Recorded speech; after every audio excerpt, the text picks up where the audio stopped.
For a mile in Avdiivka, Russia had lost 3,000 soldiers making an assault for every mile that they've made in Avdiivka. And Putin has been reduced to celebrating the victory over 19 houses in Avdiivka, which were then probably retaken by the Ukrainians. So that's how desperate the Gosh. situation has become for the Russians. There was a time when we talked about Donbass almost every day, but it has very much slipped from the agenda. But nonetheless, to say that the battle for Donbass is crucial for both sides, it's an understatement. Capturing the town has become an obsession for President Putin. It's thought that 13,000 Russians have died in the fight for it. But Ukraine is holding on. The Times' Maxim Tucker has just returned from spending time with the Ukrainian snipers in Donbass, and he joins us now. Good morning to you. Good morning. When did this fight start, and what have been the various stages within that? Well, actually, the battle for Avdiivka has been going on really since 2016, when Putin first started his hybrid war in Donbass, and there was the focus of a Russian and Russian proxy attempt to capture it.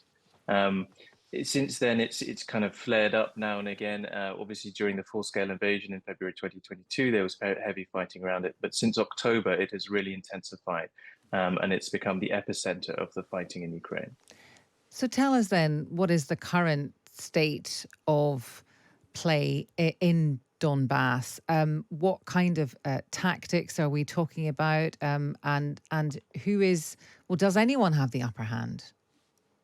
So I think the Russians have the momentum at the moment because they have far more artillery shells to expend against the Ukrainians. The Ukraine has been waiting for a long time for American support that's been held up in Congress, and they've also been let down by European supplies, which have not even managed to get halfway to what the European pledge of 1 million artillery shells was.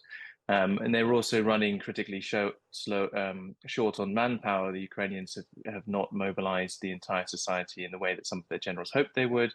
And they're trying to play a balance now between keeping the economy alive and also supplying the army, which is a very difficult one for Zelensky. So the Russians have the upper hand at the moment. They are pushing really hard, but the Ukrainians are holding very firm. I mean, the Russians are making only incremental gains and sacrificing thousands of lives in order to do that.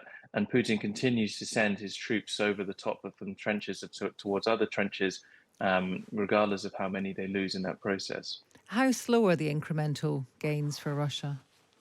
Well, I think one calculation said that for a mile in Avdiivka, Russia had lost 3,000 soldiers making an assault for every mile that they've made in Avdiivka.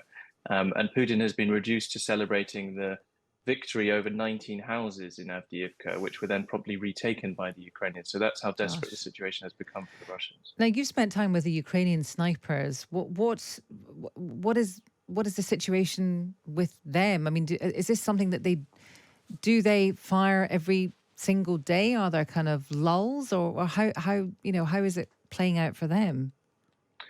So yeah, I spent time with an elite unit, and they're on rotation with different battalions and brigades in Avdiivka. They're supporting them, and what they do is to try and focus on cutting the enemy logistics to the frontline assault teams. So they get in behind enemy lines and they make sure they have fire control over the supply routes, and then they start to pick off Russians as they try and bring ammunition, water, and food forward. And that's had, a very serious consequence for the Russian advance. They're not able to advance when they're waiting for supplies. Some of those advanced positions then get cut off and recaptured because they run out of ammunition. And they told me a story about some Russian soldiers that they had deprived of water by picking off the water carriers for 3 days. And the Russian soldiers then got out of the trenches and started drinking from the puddles as a result. Goodness me. Maxim, thank you very much for talking to us about that. That's the Times' Maxim Tucker has just returned from spending time with those Ukrainian snipers in Donbass and writes about this in the Times today.